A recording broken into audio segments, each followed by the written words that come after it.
இனி விரிவான செய்திகள்.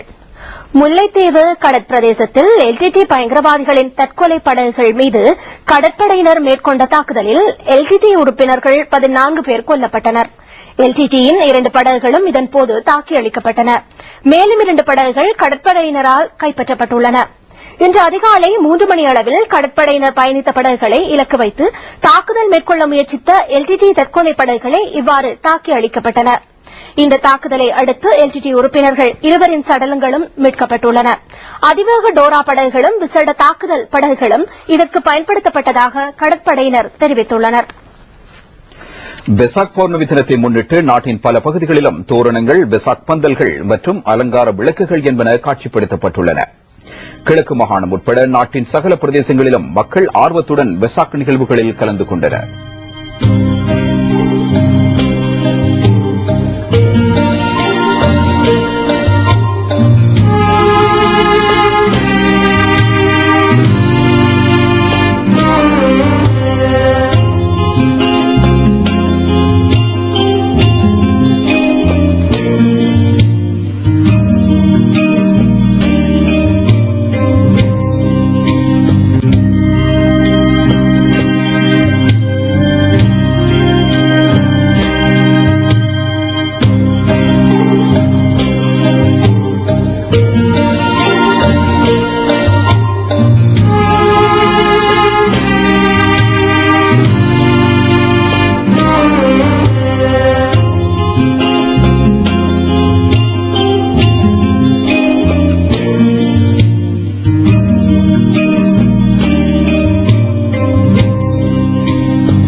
வெசாக் பௌர்ணமி தினத்தை முன்னிட்டு நாட்டின் பல பகுதிகளிலும் வெசாக் நிகழ்வுகள் ஒழுங்கு செய்யப்பட்டுள்ளன.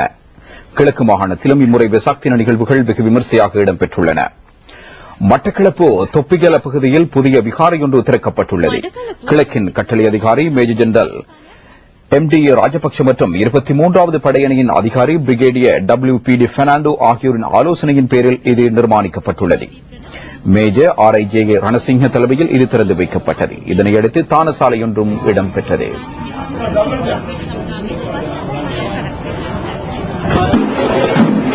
ஸ்ரீ தலதா மாளிகையின் வருடாந்த வெசாக் பெருகரா நேற்றிரவு நகரை வலம் வந்தது.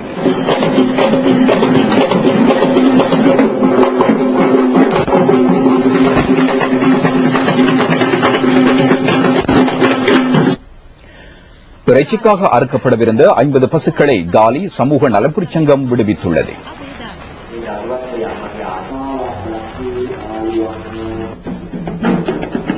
பதுளை ரஜமகா விகாரையின் வெசாக் பெருகரா பதுளை நகரை வலம் வந்தது.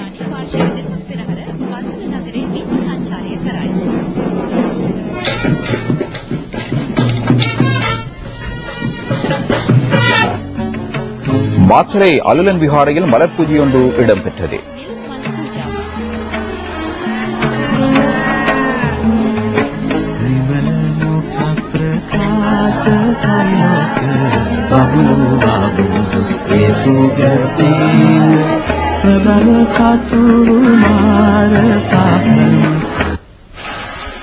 வெண்ணப்பு பகுதியில் பௌத்த வரலாற்று கதையொன்றை வெளிப்படுத்தும் ஆக்கம் ஒன்று அமைக்கப்பட்டுள்ளது.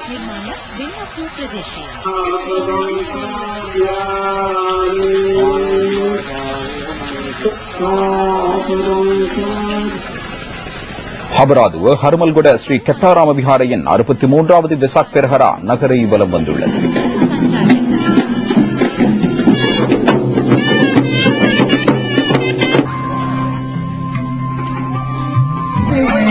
ஹட்டன் கொட்டகல நகரில் அப்பம் மற்றும் பசுப்பால் வழங்கும் தானசாலை ஒன்று நடைபெற்றது.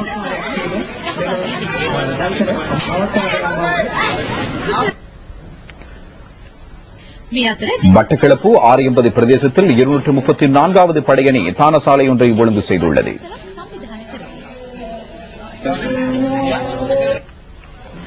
அங்குட கல்வான பகுதி மக்கள் தானசாலை ஒன்றை ஒழுங்கு செய்துள்ளனர்.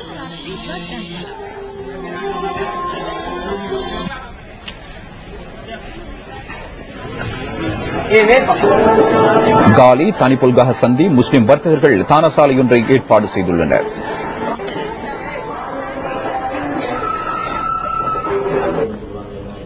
லேக் ஹவுஸ் நிறுவனத்தின் 77வது வருடாந்த வெசாக் சஞ்சிகை லேக் ஹவுஸ் நிறுவன தலைவர் பந்துல பத்மகுமாரவினால் அஸ்கிரி மல்வித்து மகாநாயக்க தேரர்களிடம் கையளிக்கப்பட்டது.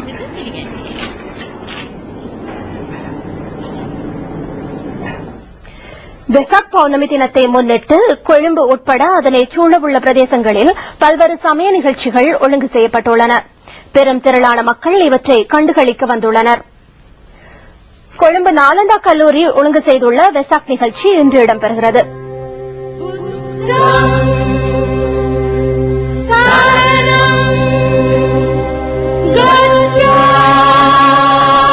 கொழும்பு ஆனந்தா கல்லூரி வெசாக் பந்தல்களையும் பக்தி பாடல்களையும் ஒழுங்கு செய்துள்ளது.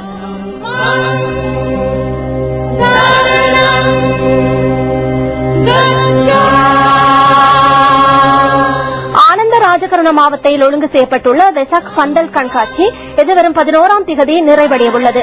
ஸ்ரீ வஜிராஸ்ராமிய பௌத்த நிலையமும் சிறைச்சாலைகள் தலைமையகமும் இணைந்து இதனை ஒழுங்கு செய்துள்ளனர். இலங்கை வங்கியின் மேல்மாகாண அலுவலக உத்தியோகத்தர்களின் பங்கேற்புடன் ஒழுங்கு செய்யப்பட்டிருந்த பக்தி பாடல் நிகழ்ச்சி பொருளையில் இடம்பெறுகிறது. இலங்கை மின்சார சபை ஊழியர்களும் பக்தி பாடல் நிகழ்வொன்றை ஒழுங்கு செய்திருந்தனர். அத்துரகிரிய மொரட்டுவாகேன ஸ்ரீ போதிருக்காராம விகாரையில் வெசாக் பந்தல் ஒன்று அமைக்கப்பட்டுள்ளது.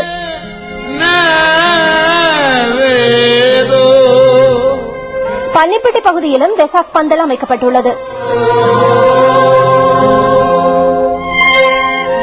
புஞ்சி பொருள பினர விளையாட்டுக் கழகம் தானசாலை ஒன்றை அமைத்துள்ளது. விளையாட்டுத்துறை அமைச்சர் இளைஞர்களுக்கான நாளை அமைப்புடன் இணைந்து நடாத்திய தானசாலை SSC மைதானத்துக்கு அருகே இடம்பெறுகிறது. திம்பிரிகசியாய காசியப்ப வீதியில் அமைந்துள்ள தானசாலை நாளையும் இடம்பெறும்.